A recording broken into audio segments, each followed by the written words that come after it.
معقولة نصل بهيج مرحلة تاكلون حصة اختكم خطي الورثة مالتها؟ اخوان اثنين يشهدون بالمحكمة غيابيا بدون ما تعلم اختهم وياخذون الورثة مالتهم. شاهد الفيديو، حسبنا الله ونعم الوكيل. شاهد. طلعت حصتي شو ماخذها اخوك؟ اخوش ماخذها.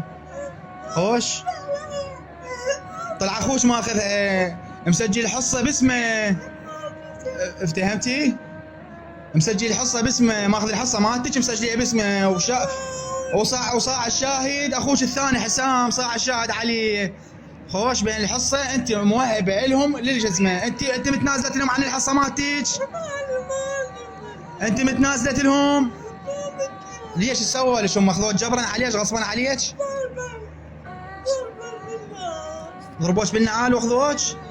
يعني بشرفكم مرة مشلولة معوقة يضربوها بالنعال خوش ويضربوها راجديات ويقولوا لها غصبا عليك تروحين ويانا تتنازلين عن الحصة مالتك ويعطوها الحصة مالتها لاخوها